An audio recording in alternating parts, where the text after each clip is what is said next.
माताओं, रात्रि का समय था, लगभग 11 बज रहा था। भगवान शिव माता पार्वती कैलाश पर बैठे थे। भगवान शिव बैठे थे, ध्यानस्थ बैठे थे।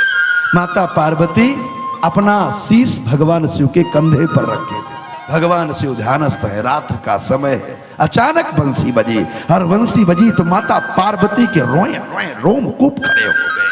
माता पार्वती झटके में खड़ी हुई। झटके में खड़ी हुई तो शंकर भगवान के कंधे से शीश हटा, तो शंकर भगवान का नेत्र खुल गया। पार्वती, रात के 11 बजे इतनी उत्तेजना?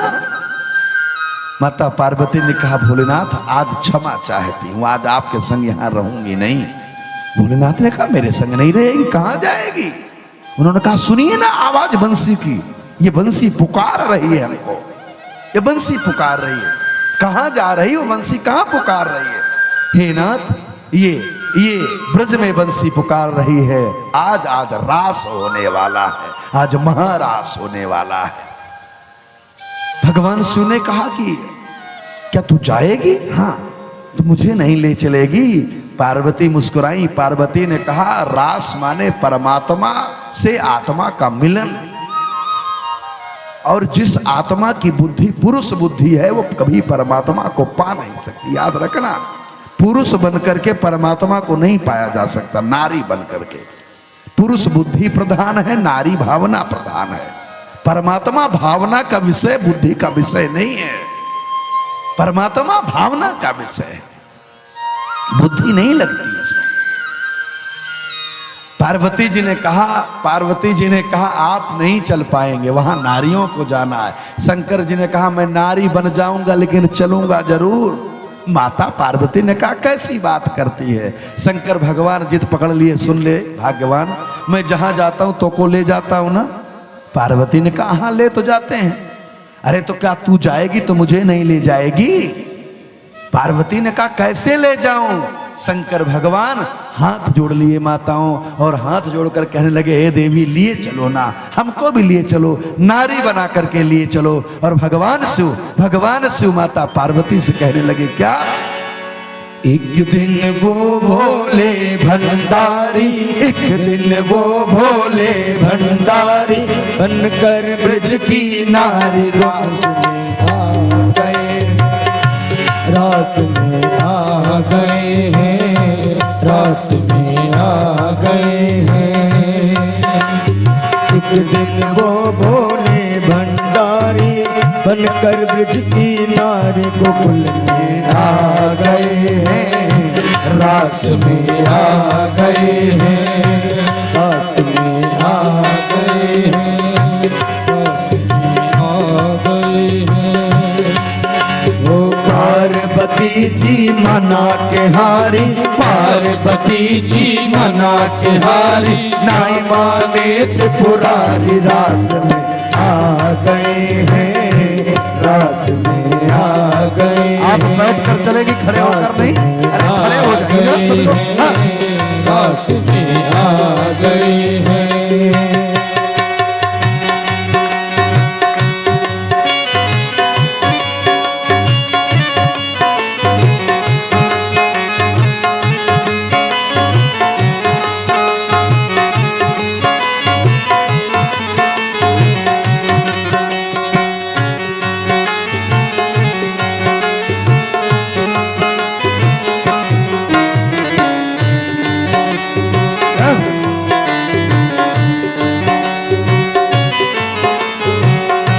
गौरा से बोले शंकर,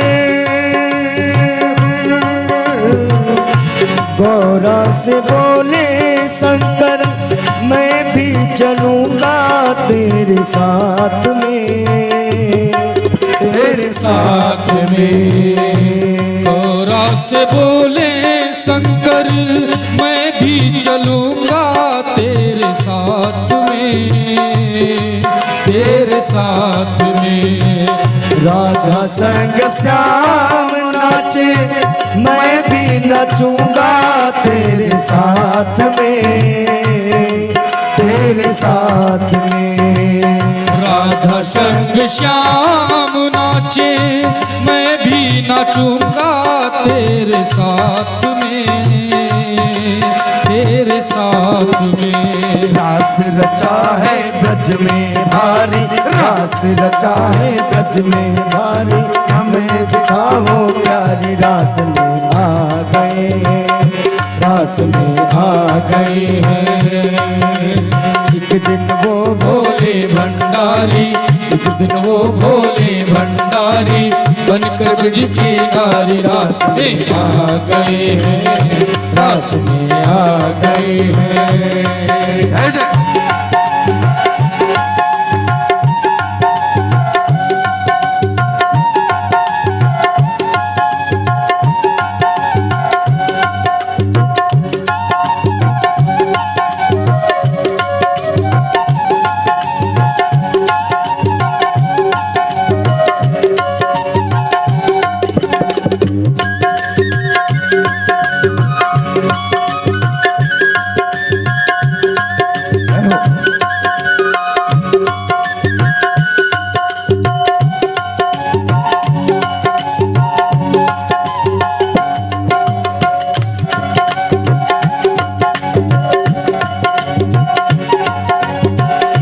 बाबा से बोली गौरा कैसे ले जाओ तुम्हें साथ में, तुम्हें साथ में।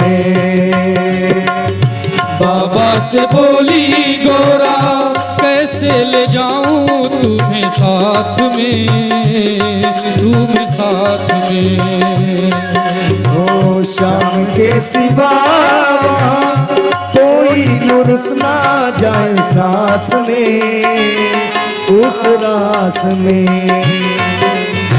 शाम के सिवा वहाँ कोई पुरुष ना जाए रास में, हाँ रास में।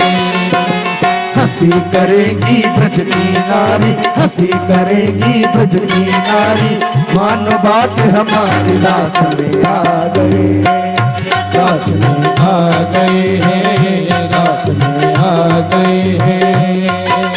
एक दिन वो भोले भंडारी, एक दिन वो भोले भंडारी, बन गए ब्रज की नारी, रास में आ गए हैं, रास में आ गए हैं।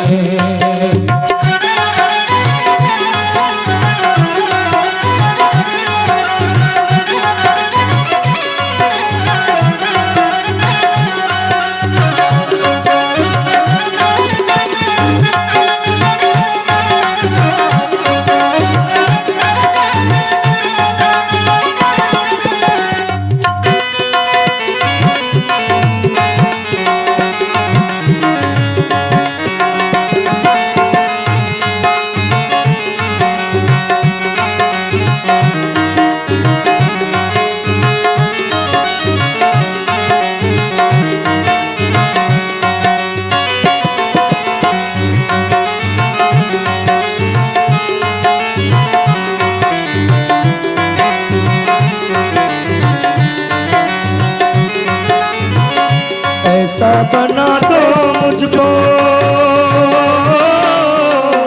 कोई न जाने इस राज को, इस राज को। ऐसा बना दो मुझको कोई न जाने इस राज को, इस राज को। ओ मैं हूँ सहेली तेरी ऐसा बताना ब्रजराज को, ब्रजराज को। हूँ सहेली तेरी ऐसा बताना ब्रिजराज को, ब्रिजराज को। वो बांध के चूड़ा पहन के साड़ी, बांध के जोड़ा पहन के साड़ी, चल मत वाली रास में आ गए हैं, रास में आ गए हैं। एक दिन वो भोले भंडारी, एक दिन वो भोले भंडारी, बनकर ब्रज की नारी रास में आ गए हैं, रास में आ गए हैं।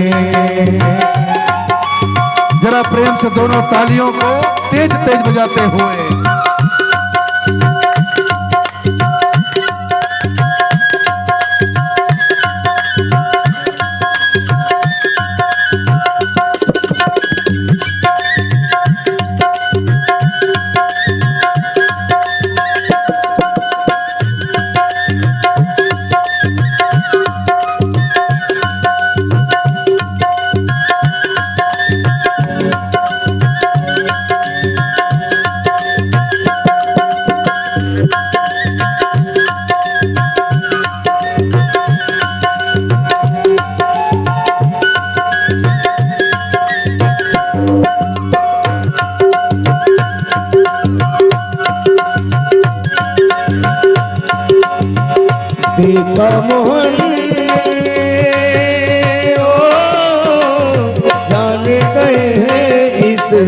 राज को, इस राज को। ओ देता मोहल्ले जान गए इस राज को, इस राज को। ऐसी बजाई बंसी सुध बुध भूले भोलेनाथ जी, भोलेनाथ जी। ऐसी बजाई बंसी सुध बुध भूले भोलेनाथ जी, भोलेनाथ जी। खुल गया चूड़ा किसकी साड़ी, खुल गया चूड़ा किसकी साड़ी, मुस्कुराए बनवारी रास में आ गए हैं, रास में आ गए हैं। एक दिन वो भोले भंडारी, एक दिन वो भोले भंडारी बनकर ब्रज की नारी रास में आ गए हैं, रास में आ गए हैं। पार्वती जी मना किनारी, पार्वती जी मना किनारी, मामा ने त्रिपुरारी रास में आ गए हैं, रास में आ गए हैं।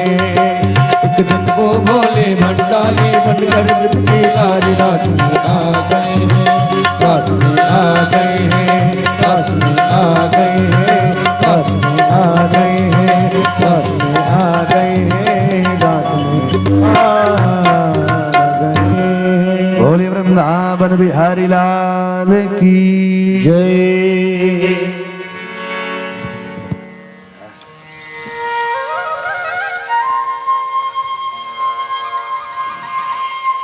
विराज विराज आगे बैठ जाइए। अच्छा ये अच्छा है कि भले ही नाचने आवे लेकिन जाएंगी तो अपने सीट पर जाएंगे। हाँ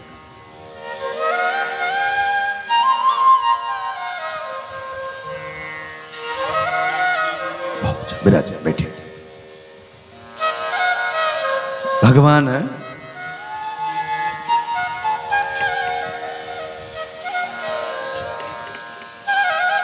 भगवान बैठ करके यमुना जी के पावन पुलिंद तट पर वंशी बजा रहे थे। रात का 11 बज रहा है और भगवान शिव माता पार्वती के संग गोपेश्वर धाम है वहीं पहुंच गए हैं, सज रहे हैं।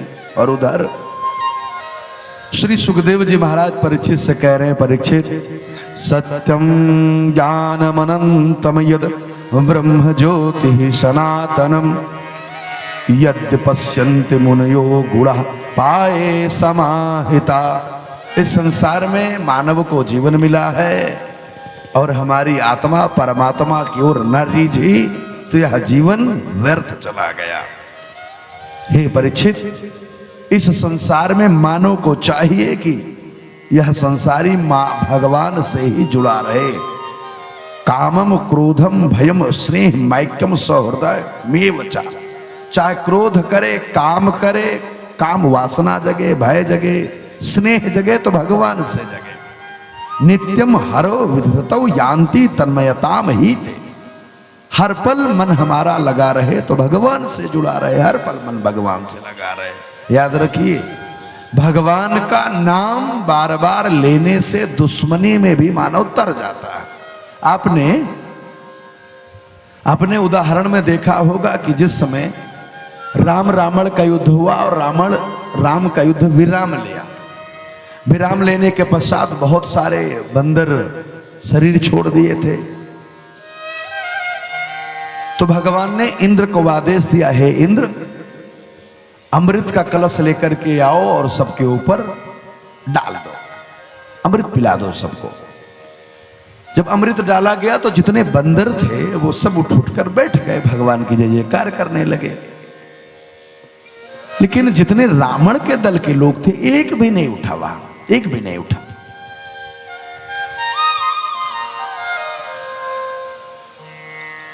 लोगों ने भगवान से कहा, प्रभु ये तो दो आंखी है, ये ठीक नहीं है। आपने अपने लोगों को ठीक कर लिया, अपने लोगों को आपने जिंदा कर दिया, अपने लोगों को फिर से ठीक कर दिया और रावण के पक्ष लोगों को मार दिया। अरे अमृत की बूंद गिरवाए तो सबके ऊपर बराबर करते, आप तो भगवान हैं, आपने क्यों ये गलती किया?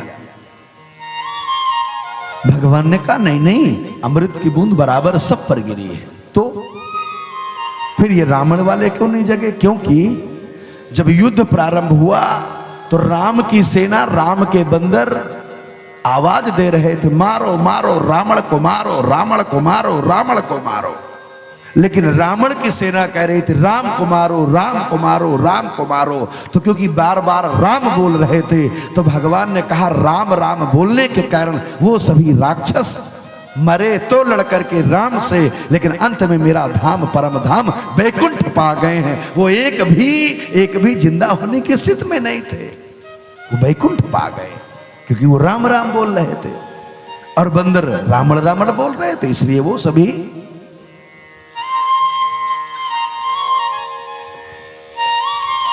भगवान से दुश्मनी करना अच्छा है। भगवान बंसी बजा रहे हैं और बंसी बजाते बजाते जितनी देवियां हैं वो सभी देवियां बंसी की आवाज सुनी तो निकल रही हैं।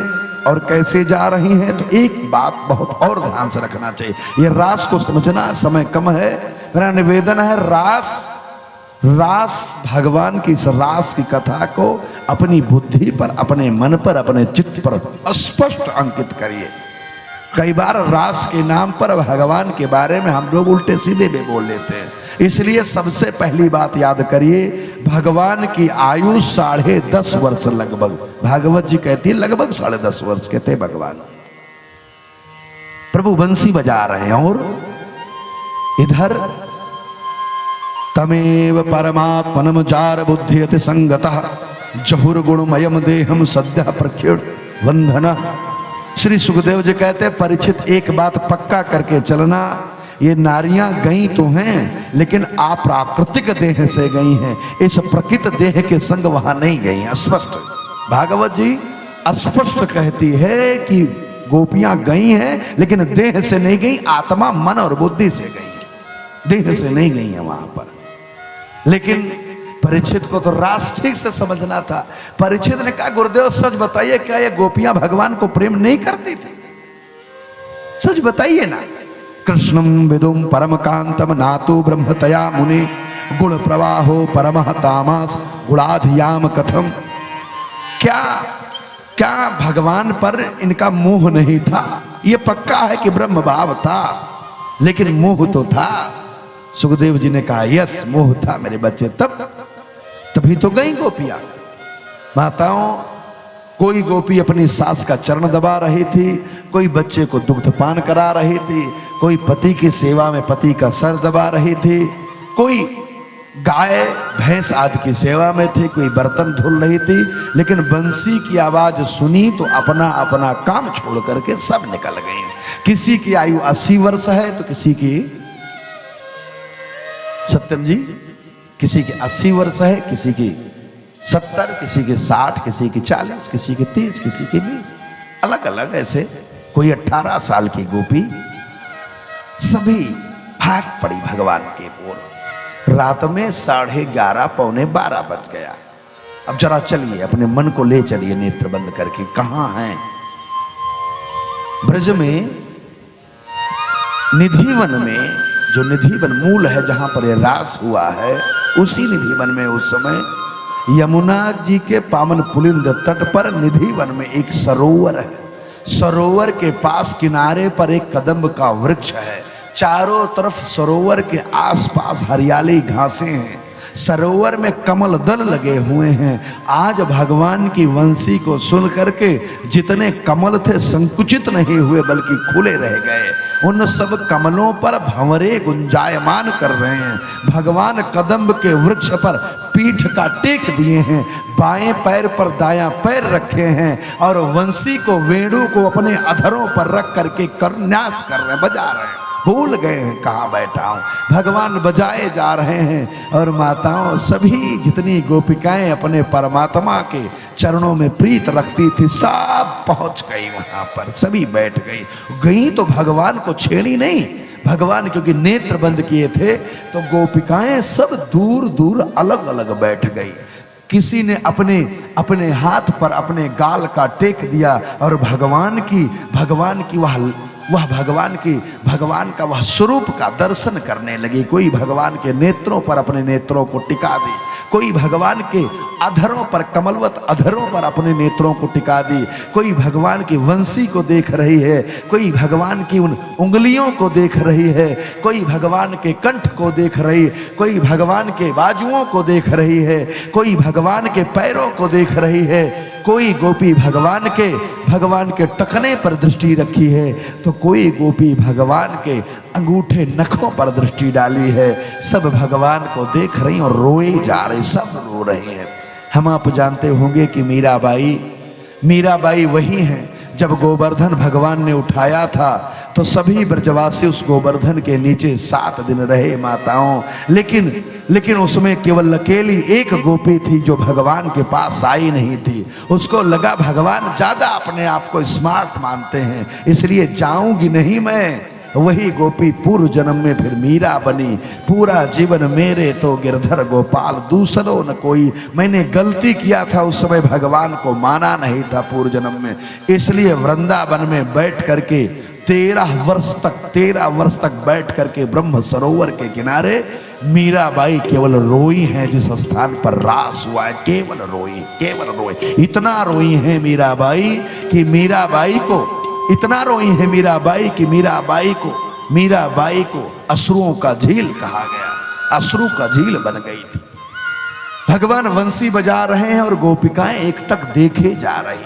अचानक एक घटना घटी। चंद्रमा अपने पूर्णत्व पर है, अपने पूर्णत्व पर चंद्रमा है। चारों तरफ मोर नाच रहे हैं बिना आवाज किए। बैठे तो हैं पपिहा, लेकिन भगवान के उसी वंशी के ताल से ताल दे रहे। कोई भंवरे गुंजायमान कर रहे हैं, लेकिन संगीत की धुन पर नाच रहे हैं, वंशी के संग नाचे जा रहे हैं। अचानक एक भंवरा उड़ा तो कमल को छोड़ करके भगवान के चरणों पर आकर बैठ गया। भगवान के चरणों पर बैठा तो धीरे धीरे भगवान के अंगूठे से ऊपर बढ़ा, और जैसे भगवान के अंगूठे से ऊपर बढ़कर टखने की ओर बढ़ा तो जिस गोपी की दृष्टि भगवान के अंगूठे पर थी, उस गोपी ने देखा कि भंवरा जिधर से जा रहा है श्यामधारी भगवान श्री कृष्ण के पैर के उस स्थान पर कालिमा प्रवेश कर जा रही है। गोपी को लगा जैसे मेरे प्राण प्रियतम को कोई छेड़ रहा हो, ऐसा उसको दुख हुआ। धीरे से पास गई और दौड़ करके उस भंवरे पर हाथों से पकड़ कर फेंकी। भग जा रे पापी, मेरे प्राण प्रियतम को तू मेरे प्राण प्रियतम को सांवरे से काला कर रहा है, भग जा यहां से। लगाई तो डांट, लेकिन परमात्मा के चरणों पर जैसे हाथ पड़ा वैसे मेरे ठाकुर ने अपने नेत्रों को खोल दिया। भगवान ने नेत्र खोला तो सामने देखा समस्त गोपिकाएं बैठी थी, सब गोपिकाएं रो रही थी। माताओं जितनी बैठी थी सब रो रही थी। नेत्रों में झरझर अश्रु बह रहे थे। भगवान ने सबको देखा तो हाथ जोड़ा, स्वागतम महाबाहो, आपका स्वागत है देवियों, आप यहां पर आई, मुझे अतीव प्रसन्नता है। आप आ गई, मन प्रसन्न हो गया। लेकिन हे देवियों, रात का 12 बज रहा है, वज्रस अनामय कश्चित ब्रूत आगमन कारणम। आप इतनी रात में यहां कैसे आ गई, किस कारण आ गई? हे देवियों बताइए ना। इस रात के काल में जंगल की ओर परपुरुष के बाद आप आ गई, पास आ गई, ये तो आपने बड़ी गलती किया। हे देवियों, जानती हैं मातरा पितरा पुत्र भ्रातरा पतिय शावः विचिन्वन्ति ही अपश्यंता मां कर्णवम बंधु साधु सम। रात्रि में नारी निकले तो अपने पति के संग, अपने भाई के संग, अपने माता पिता के संग निकले, अपने पुत्र के संग निकले। रात्रि में किसी नारी को अकेला कहीं जाना नहीं चाहिए। कन्हैया ने डांट लगाई। कन्हैया ने कहा, हे देवियों, जानती हो दुर्शीलो दुर्भगो वृद्धो जड़ो रोग्य धनो पिवा पति स्त्री नाहा तभ्या लोकेप्सु भी अपात की।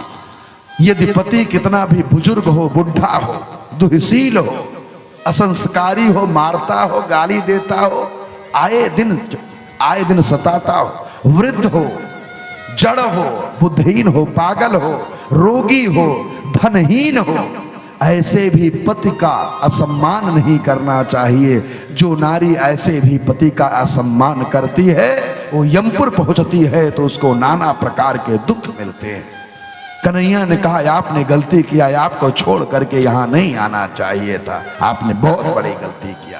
कन्हैया ने जब डांट लगाया तो गोपिकाएं रोने लगी। एक गोपिका ने कहा केशव, वैसे आप कह तो सही रहे कि हमको पति को अपने परिवार को छोड़कर नहीं आना था, लेकिन नाथ जरा एक मेरे प्रश्न का उत्तर दीजिए। भगवान ने कहा बोलो। गोपी ने कहा कि नाथ जरा बताइए, एक किसी नारी का पति परदेश जा रहा था। जब पति परदेश जाने लगा तो नारी ने अपने पति का फोटो खींच लिया। फोटो खींच करके मिढ़ा करके रख लिया मंदिर पर, और प्रतिदिन सुबह शाम अपने पति के चित्र की आरती उतारती थी। 6 महीना बीत गया आरती उतारते उतारते। एक दिन का समय है। एक दिन पत्नी जब आरती की थाल शाम को सजा रही थी, उसी समय पति ने आकर कुंडी खड़का दिया। जरा बताइए केशव, उस नारी को क्या करना चाहिए? वह नारी फोटो की आरती उतारे कि कुंडी खोल दे? जरा बताइए केशव। भगवान ने कहा क्या पागलपन की बात करती है? अरे जब असली पति आ जाए तो नकली की क्या आरती उतारना? गोपिकाओं ने हाथ जोड़ लिया है केशव, ये संसार रूपी पति तो फोटो हैं, आज मिले हैं कल छूट जाएंगे। जब असली पति ने वंशी बजा दिया हो तो संसारी पतियों को छोड़ करके हम सब क्यों न आपके पास चले आते? नाथ क्यों ना चले आते, क्यों ना चले आते? भगवान प्रसन्न हो गए। भगवान ने कहा देवियों, तुम्हारे इस बड़े मन का मैं स्वागत करता हूं। भगवान सबके संग नाचने लगे, नृत्य करने लगे। जितने वहां पर गोपिकाएं थी, सबके साथ भगवान नाचने लगे। भगवान दांडिया का नृत्य करने लगे। हम आप जानते होंगे दांडिया का नृत्य का नियम है, दांडिया खेलने वाली नारियों की संख्या निश्चित होती है। मान लो 22 संख्या है, तो 22 संख्या जो है वह दांडिया खेलने वाली नारियों की, उसके मध्य में खड़ा रहता है एक पुरुष। ये एक सामान्यता है, आपने दांडिया कहीं देखा होगा, उनके हाथ में डंडे होते हैं, डंडे चलाती हैं वो। लेकिन जो बीच का पुरुष होता है वह उन नारियों को थाप देता है, हर नारी को थाप मारता है। विशेष बात यह है कि प्रत्येक नारी को पुरुष थाप देता है। एक नारी को थाप दिया, अब उस नारी का काम क्या है? वो 22वीं है तो 21 बार क्रिया करेगी। क्या? 1 में डंडे को ऊपर मारेगी, 2 में बाएं मारेगी, 3 में दाएं मारेगी, 4 में एक पैर के नीचे, 5 में दूसरे पैर के नीचे, फिर आगे झुककर फिर पीछे मारेगी। और 21 बार मारने के बाद जब 22वां नंबर आएगा तो वही पुरुष फिर आ जाएगा सामने। तो उसको लगता शायद ये हमारे साथ खेल रहे हैं, बस और किसी के नहीं है। कई बार हमको आपको लगता है भगवान केवल मेरे हमारी सुनते हैं, बस। जानते हैं आप ही सूर्य को अर्घ नहीं देते हैं, सब देते हैं, और सब पर बराबर कृपा करते हैं। वो आप ही जल नहीं देते हैं, सब शंकर जी को जल देते हैं, और सब पर एक बराबर कृपा करते हैं। वो सबके हैं। लेकिन हम थोड़ा पूजा कर लिए, हमने कृपा का अनुभव ज्यादा कर लिया तो हमें अहंकार आ गया। गोपियों को लगा ये हमारे हैं, और इस बात का अहंकार गोपियों में आ गया। और भगवान अहंकार को माताओं पसंद नहीं करते हैं। भक्त में अहंकार आया, भगवान गया। जैसे गोपियों ने अहंकार किया, वैसे ही तो भगवान मध्य से नाचते नाचते अंतर ध्यान हो गए। और विशेष बात माताओं, जब तक कोई है तब तक उसकी महत्ता को हम नहीं समझते हैं, और जब वो चला गया तो फिर उसकी महत्ता को हम समझने लगते हैं और उसके लिए रोते हैं। जैसे हमारे यजमान जी भागवत कथा करा रहे हैं, किसके लिए? माता पिता के मुक्ति के लिए। लेकिन जरा सच बताइएगा, जितने लोग बैठे बताइएगा ना, क्या आदरणीय अंबिका जी जो कथा करा रहे हैं माता पिता की मुक्ति के लिए, लेकिन क्या गए हुए माता पिता जी सामने आ सकते हैं? ये कह दे, हे बाबूजी, जो अच्छा किया जो बुरा किया मैं आपका बेटा हूं, लेकिन पिताजी अब मेरी भी आयु बढ़ चली है, एक बार आ जाइए, आकर के मुझे आशीर्वाद दे जाइए। क्या आएंगे? जो चला गया फिर लौट करके विवेक आता नहीं। जो चला गया वो भैया केवल फोटो में टंगा होता है और उस पर केवल माला लगा करती है प्रदीप जी। जो चला गया, यदि माता पिता चले गए तो लौट कर आएंगे। आप कितना भी रोइए फिर लौट कर नहीं आता है। एक बात निवेदन करूं, जितने लोग बैठे हैं, देखिए माताओं, हो सकता है कि आपके सासू दुष्ट हो सकता है सासू गाली देती हो, लेकिन जिस दिन से द्वार से चली जाएगी ना वह बुढ़िया, तो द्वार पर गाली देने वाला भी तो कोई नहीं होगा, टोकने वाला कौन होगा? जिससे आप इतना गुस्सा करती हैं, जरा सोचिए ना। एक दिन उस बुढ़िया की केवल फोटो टंगी रहेगी घर में, फिर लौट कर नहीं आएगी। आप कितना भी चिल्लाएंगी, आप पिंड का आटा लेकर बैठी रहेगी, हे सासू माँ अच्छा एक बार आइए खा जाइए, एक बार आएंगी नहीं आएंगी। मेरा निवेदन है जितने लोग बैठे हैं, क्योंकि जाने वाला आता नहीं, इसलिए जो हैं, हे भैया इनको दुख ना दें, इनसे दूरी ना बनाएं, प्लीज हाथ जोड़कर निवेदन है। घर की बुढ़िया जब तक घर में है ना तब तक प्राण है भैया। जिस दिन माँ चली गई, जिस दिन माँ चली गई तो फिर मिलेगी नहीं। आप चिल्लाओगे। आपने देखा होगा कि पिताओं की कई बार लाश द्वार पर पड़ी रहती है और बेटा बार बार मुख को खोलता है, बार बार माँ जी से कहता, माँ जी कहिए बाबूजी से एक बार बात कर लें, केवल एक बार बात कर लें। लेकिन जब निकल गया हंस तो फिर लौट कर नहीं आता, लौट कर नहीं आता। जो चला गया वो फिर आता नहीं, न जाने कौन सा देश चला जाता है, फिर वो कभी नहीं आता। इसलिए जब तक है, जब तक वो हमारे पास है तब तक उसकी महत्ता को समझें। मेरा निवेदन है घर के ये बूढ़ी बुढ़िया, ये ज्यादा हो सकता है, ज्यादा क्रोध करते हो माताओं बंधुओं, हो सकता है गाली गलौज भी कर देते हो, लेकिन आपके लिए करते हैं क्योंकि ये भयभीत रहते हैं, मेरे मरने के बाद मेरे भैया का क्या होगा, मेरे मरने के बाद इस मेरे घर का क्या होगा। क्योंकि जिस घर में आप रह रहे हैं उस घर का एक एक ईंट अपने इस बूढ़े कंधे पर ढो करके बनाया, अपने उस बच्चे को पालने में अपनी जवानी गंवाई, अपने उस बच्चे को पालने में माता पिता ने अपना सर्वस्व गंवाया।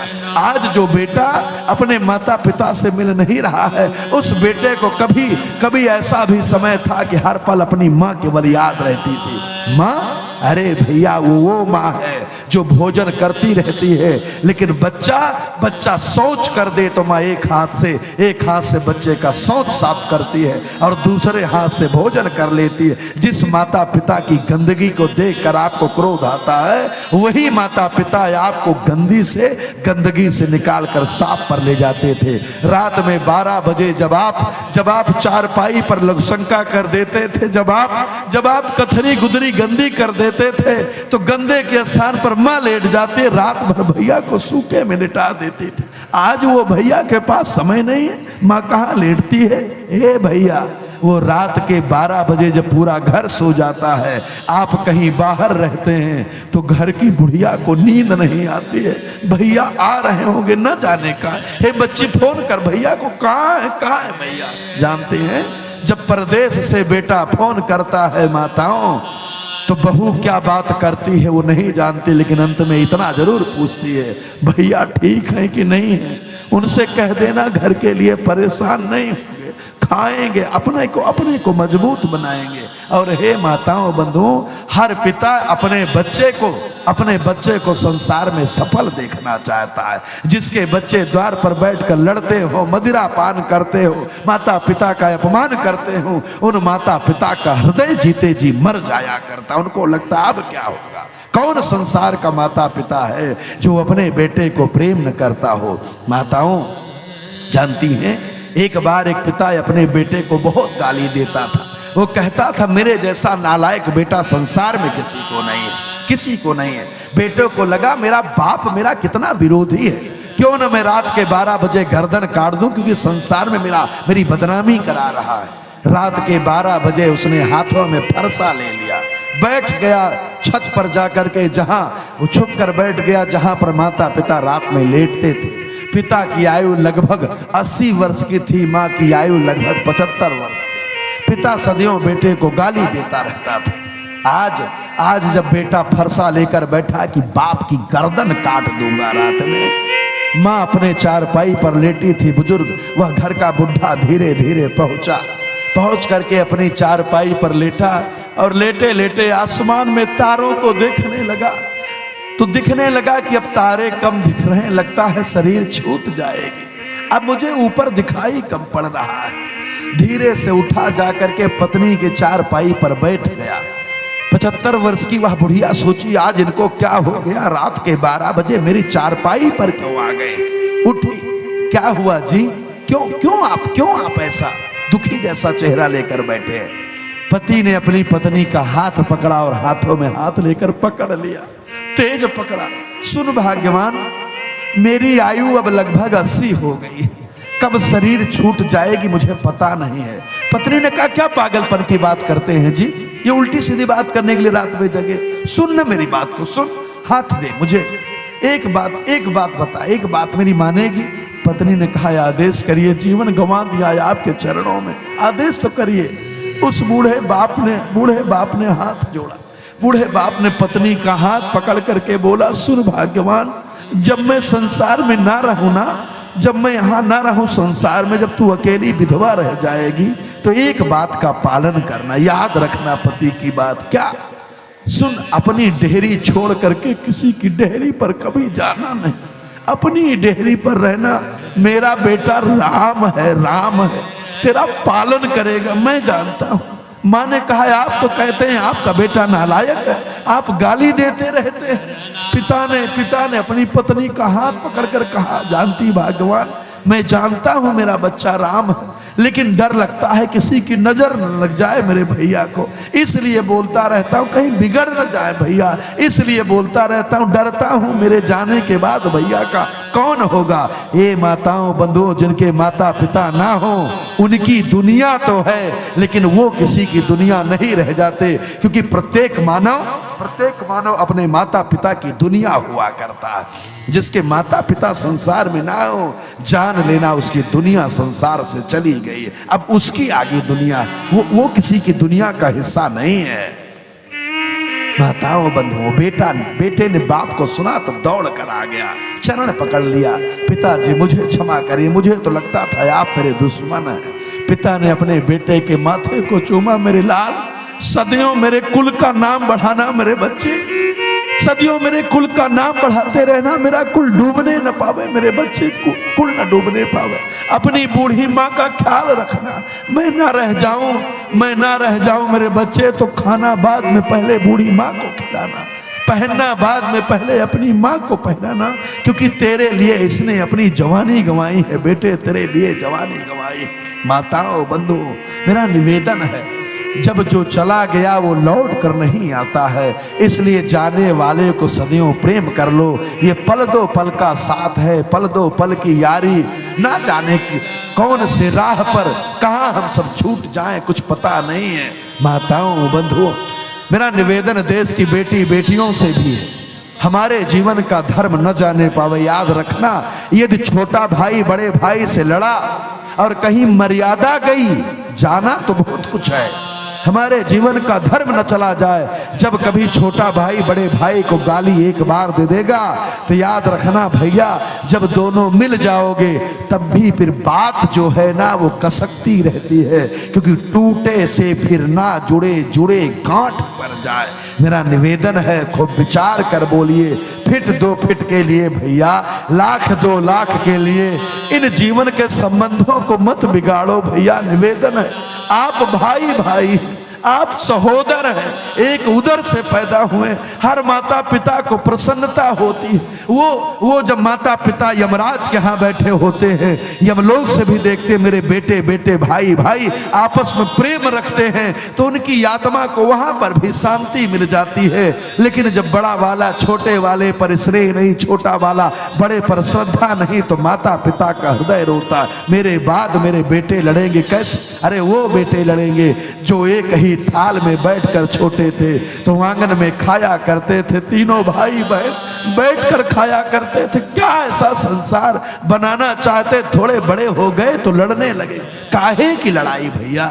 मेरा निवेदन है, यदि बीच का धर्म चला गया तो फिर कभी लौट कर नहीं आएगा, फिर लौट कर नहीं आएगा। बेटियों से भी निवेदन है, याद रखना, यदि एक छोटी सी गलती कर दी, एक छोटी सी गलती, और ये बात जब माता पिता को, भाई को पता चल जाता है, तो जो माँ अपनी लाडों को अपनी नैनों पर, पुतरियों पर बैठाए रखती थी, वही माँ कहती है अपने पति से, सुनिए जी, इस कलमुही को घर से दूर कर दीजिए, अब इसकी आंख इसको देखना नहीं चाहती हूँ। जो भाई सदैव अपनी बहन को लाड लड़ाता रहता था, वही भाई अपनी बहन से दूरी बना लेता है। मेरा निवेदन है, आग्रह है, बार बार निवेदन है आज की इस कथा में, इन रिश्तों को बचा लो भैया, इन रिश्तों पर अपना जीवन वार दो। हे भैया, आप करोड़ों कमाएंगे लेकिन लौट करके फिर चिड़िया उड़े कितनों आकाश, चारा है धरती के पास, फिर अपने गांव आएंगे, वही गांव की गलियां होंगी, वही माता पिता की यादें होंगी, लेकिन तब सताएगी मन में यादें कि मैंने अपने माता पिता की सेवा नहीं किया, मैंने अपनों का सम्मान नहीं किया। हे भैया, कहीं कहीं लौट कर आने के पश्चाताप की आग में जलना न पड़े, इसलिए अपनों के संग रह लीजिए। कभी कभी घर की बुढ़िया, जानते हैं जब आप इतने छोटे थे तो उस बुढ़िया से चिपक जाते थे, आज वह बुढ़िया सोचती है भैया कभी आवें और हम उनके सीने से चिपट जाएं और भैया हमको चिपटा लें, लेकिन न जाने क्यों भैया बात नहीं करते हैं।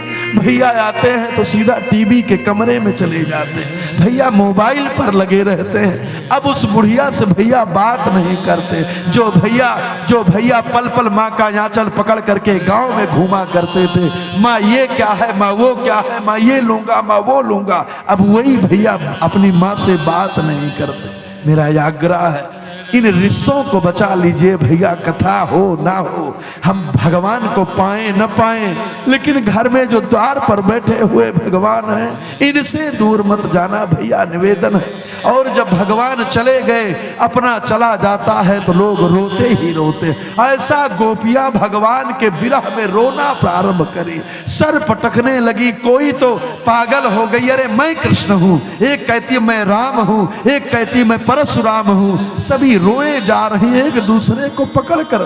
कहाँ चले गए मेरे प्राण प्रियतम श्याम, कहाँ चले गए वो सांवरिया जो मेरे संग पल पल रहा करते थे, कहाँ चले गए वो कन्हैया जो हमारे मध्य में नाचा खेला करते थे, कहाँ चले गए। एक दूसरे को सब पकड़ कर रो रहे थे।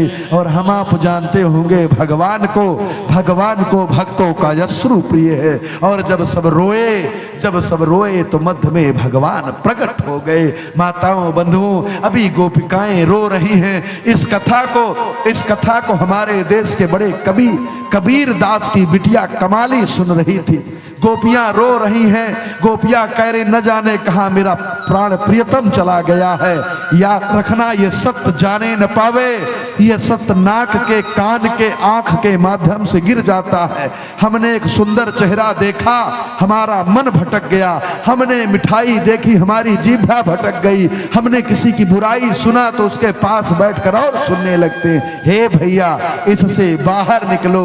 हमारे देश के कबीर दास की बिटिया कमाली ने बहुत प्यारा भजन लिखा।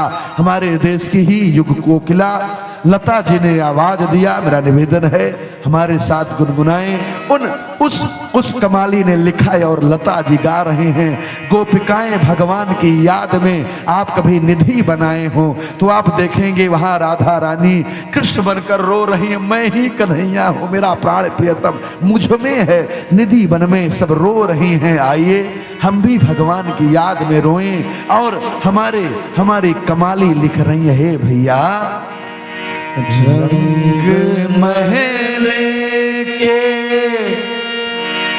10 दरवाजे, रंग महल के 10 दरवाजे, ना जाने कौन सी खिड़की खुली थी,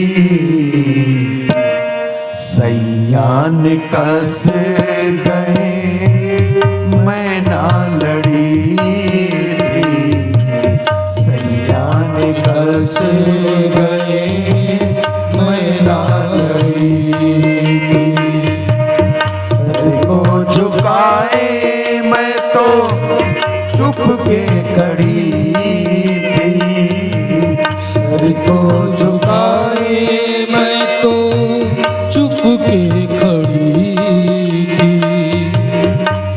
जान कस गए मैं ना लड़ी, सैयान कस गए मैं ना लड़ी, सैयान कस गए मैं ना लड़ी।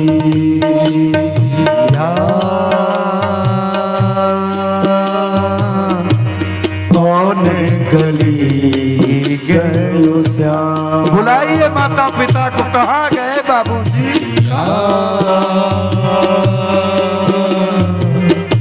कौन गली गयो श्याम, सुधिना लीली हाय राम या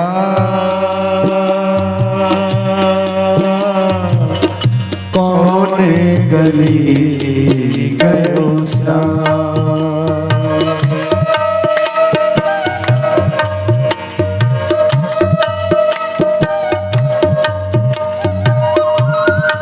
आग्रह जितने लोग बैठे हैं, जिनके लोग छोड़कर चले गए हैं, पति बेटा भाई माता पिता, उनको आज याद कर लीजिए कथा में और बता दीजिए। हे बाबूजी, बड़ी याद आती है जब कभी अकेले बैठता हूँ ना पिताजी, तो आपकी बड़ी याद आती है। हे मैया, जानती हो तेरी यादों में हर पल बीत रहा है मेरी माँ। संसार में हूँ तो लेकिन सच बता रहा हूँ, सुख केवल तेरी यादों में है मेरी माँ, केवल तेरी यादों में।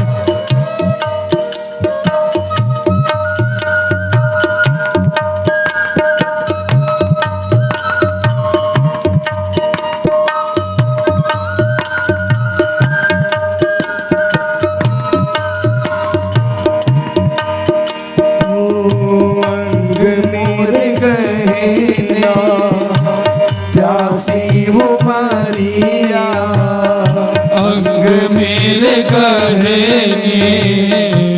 प्यासी उमरिया, जोगन हो गई मैं बिना समरिया, जोगन हो गई मैं बिना संवरिया। पिताजी जानते हैं मैया, मेरे हाथों में आपके नाम की मेहंदी है।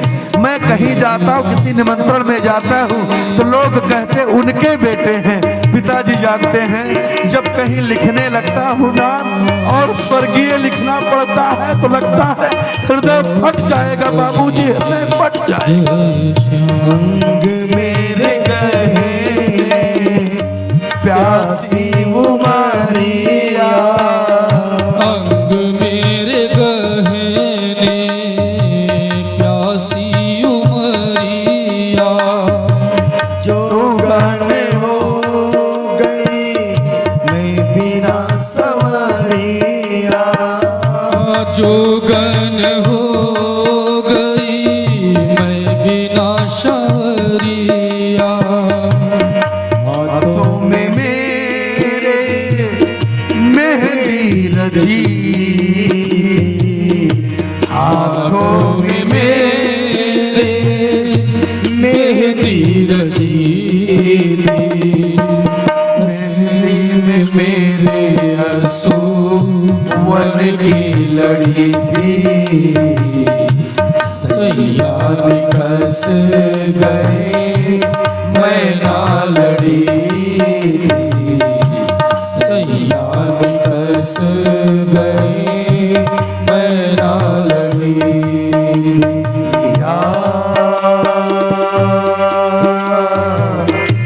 कौन गली गयो श्याम,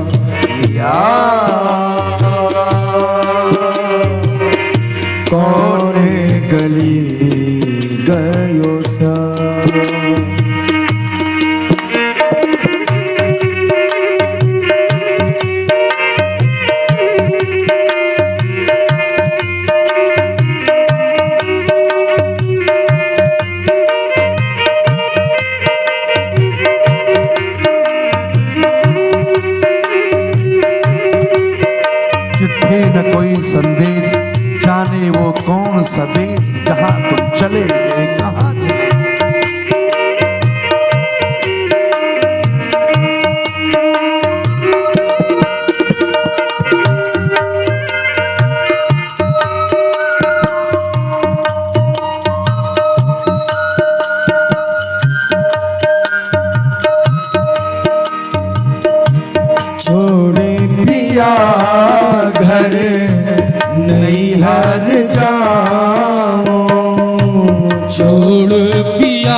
जवानी में कोई नारी विधवा हो गई हो और वो सोचे मैं मैके चली जाऊं और मैके जाकर के फिर से कुंवारी बन जाऊं, संभव नहीं है। इस सृष्टि पर आ गए हैं जिनसे नाता हो गया है। आप स्वीकार करें न स्वीकार करें, वो नाते कभी खत्म नहीं होंगे। और ए माताओं बंधुओं, यदि वो चला गया तो हजारों ढेरी पर सर पटकेंगे, लेकिन भैया फिर वो मिलने वाला नहीं मिलने वाला। छोड़े पिया घर नैहर गाँव, छोड़ पिया घर नैहर जाऊं। कौन देहारी अब शीश झुकाऊं, कौन देहारी अब शीश झुकाऊं। कर श्रृंगार में तो दुल्हन बनी थी, कर श्रृंगार में तो दुल्हन बनी थी। ऐसी दुल्हन से कुंवारी भली थी, सैया निकस गए मैं ना लड़ी, सैया निकस गए मैं ना लड़ी। या कौन गली गयो श्याम, या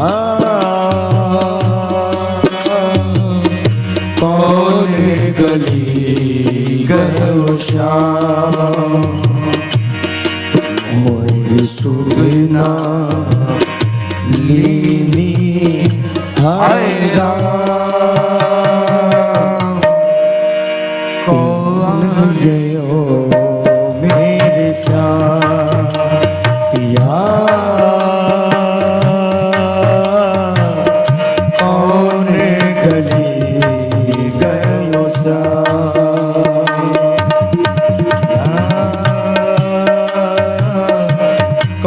गोपिकाएं रोई जा रही थी और देखते देखते रोते रोते गोपिकाओं के मध्य में पूर्ण ब्रह्म परमात्मा श्यामल मूर्ति लिए वो पीतांबरधारी चक्र सुदर्शन हाथों में लेकर के मेरे परमात्मा प्रकट हो गए।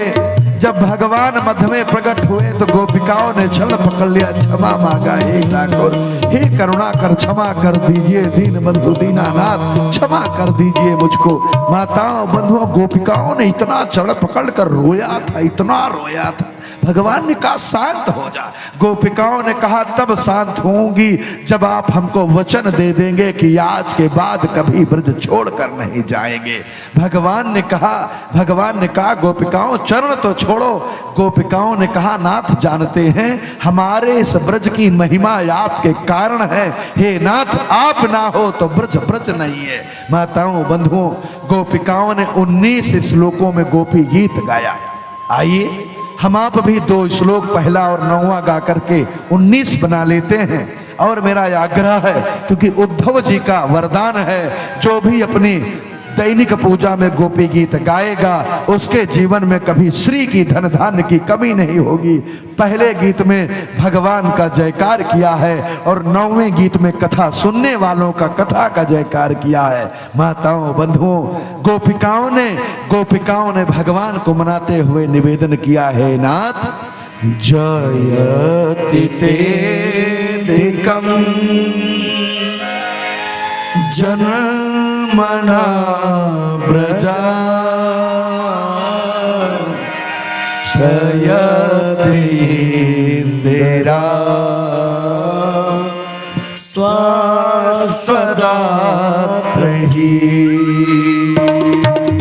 जयति तेदिकं जन्मना व्रजा, श्रयति इंदिरा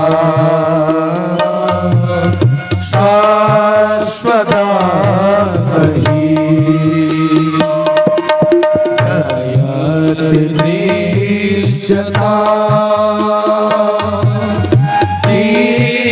सुतावका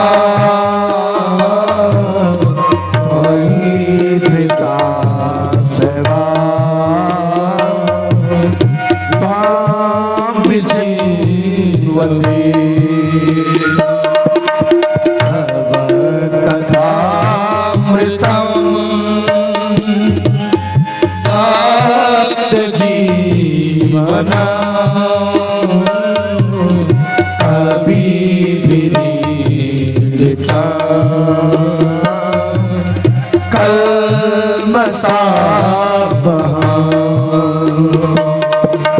श्रवणमङ्गलम्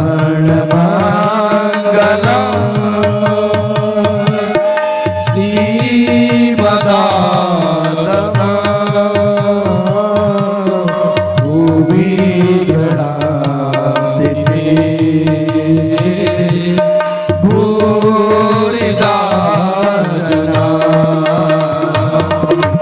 भूरिदा जना भूरिदा जना भूरिदा जना।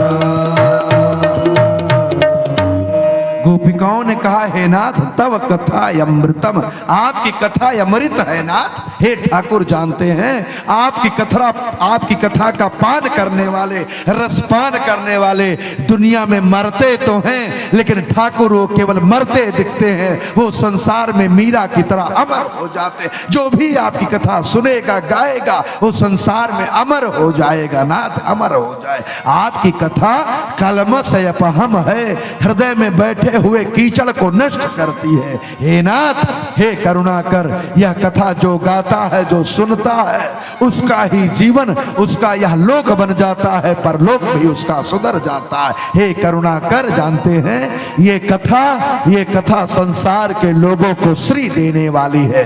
श्री माने लक्ष्मी, ऐश्वर्य देने वाली है। हे नाथ, जो जो कथा को सुनेगा उसके घर में कभी धन धान्य की कमी नहीं होगी। गोपिकाओं ने भगवान के सामने हाथ जोड़ लिया और भगवान गोपिकाओं के संग रास करने लगे, पुनः नाचने लगे। आइए, क्योंकि आगे भगवान का विवाह होने वाला है, भगवान ब्रज छोड़कर जा रहे हैं। 2 मिनट में इस रास को और समझिए, जरा ध्यान से देखिएगा जितने लोग बैठे हैं। ये हमारा रिश्ता है, ये है पत्नी, ये है बेटे, ये बेटा हो गया, ये खेती हो गई, ये हमारी नौकरी है, ये हमारी गाड़ी है, और ये है परमात्मा, ये हैं हम। जरा ध्यान से, रास क्या होता है जरा ध्यान से समझिएगा। एक तरफ हम हैं, खेती, पत्नी, गाड़ी, नौकरी आदि सब है। हमारे और हमारी नौकरी के बीच में कौन है? भगवान। कौन है? हम समय पर ऑफिस पहुंच रहे हैं, नहीं पहुंच रहे हैं, कौन देख रहा है? कौन देख रहा है? भगवान। याद रखना, भगवान देख रहे हैं। हम में और हमारी पत्नी के मध्य में कौन है? भगवान। तो क्या हम में और हमारी पत्नी के मध्य में भगवान नाते को चला रहा है? तो हम पत्नी को गाली दे सकते हैं, हम पत्नी को मार सकते हैं? नहीं, क्योंकि बीच में बैठा हुआ भगवान है। हम खेती करते हैं ना, खेती किस लिए करते हैं जरा बताइए ना। महाराज जी, धान बोते किस लिए बोते हैं? खाने के लिए। 1 बीघा बो लिया करो ना, 10 बीघा क्यों बोते हो? बेचने के लिए। बेचने के लिए ना, जरा बदल दीजिए। अब यही खेती करिए बेचने के लिए नहीं, भगवान के लिए, भगवान का घर में भोग लगाने के लिए। जरा सोचिए, जितने लोग बैठे हैं, यदि आप अपने लिए खेती करेंगे, अपने घर के लिए खेती करेंगे तो 10 कुंटल पैदा होगा, लेकिन भगवान के लिए खेती करोगे तो 15 होगा कि नहीं होगा? भगवान का भी लग जाएगा ना उसमें शेयर। इसलिए भगवान के लिए खेती होनी चाहिए, भगवान के लिए। हम नौकरी अपना पेट पालन के लिए नहीं करते हैं, हम नौकरी करते हैं घर में बैठे हुए हमारे भगवानों को भोग लगाने के लिए। साईं इतना दीजिए जामे कुटुंब समाए, बस मैं भी भूखा ना रहूं, अतिथि भूखा न जाए, बस इतना ही चाहिए। ए भैया, याद रखना, घरों में पत्थर नौकरियों से लग नहीं सकता है, याद रखिएगा। और कहीं ऐसा ना हो जाए पत्थर लगाने के चक्कर में हम किसी का पेट काट दें, गर्दन काट दें, तो बुढ़ापी 80 साल जब आएगा ना और बाथरूम में उसी संगमरमर पर जब गिरोगे तो संगमरमर बोलेगा, ए भैया पड़ गया, तू भी मेरे संग मर, क्योंकि जवानी में तो दूसरे का गर्दन काटा है, तू भी मेरे संग मर मर मर मर मेरे संग, इसीलिए मेरा नाम है संगमरमर। यस, याद रखना भैया बब्बू जी, बहुत बड़ा घर नहीं बनाना है हो, मेरा छोटा सा संसार, छोटा संसार होना चाहिए, लेकिन मीठा संसार हो, भले एक टाइम खाना, लेकिन तीनों भाई शाम को घर में बैठ करके हंसना, ये है जीवन। जीवन करोड़पति होकर नहीं घर के हर व्यक्ति अपने कमरों में मर रहा है, बल्कि बड़ा भाई की गोद में छोटा भाई, छोटे भाई की गोद में परिवार एक संग है। जिस घर में देवरान जेठान हंस कर चलती हो वो घर अरबपतियों के घर से महान है। भले ही सूखी रोटी खाया जाए, तेल लगा करके रूखी सूखी खाया जाए, ठंडा पानी पिया जाए, लेकिन मुस्कुरा करके पिया जाए हो। कहीं राम कुटी में भी अपनी जानकी लक्ष्मण के संग सुखी हैं, और कहीं हम महलों में बैठ करके भी डल्लभ के गद्दों पर भी दुखी हैं। हम डल्लभ के गद्दों पर दुखी हैं और वो वन में भी सुखी हैं। याद रखना, बीच में भगवान है, बस इतना याद रखना, यही रास है, यही रास है। हम में और संसार के मध्य में भगवान है।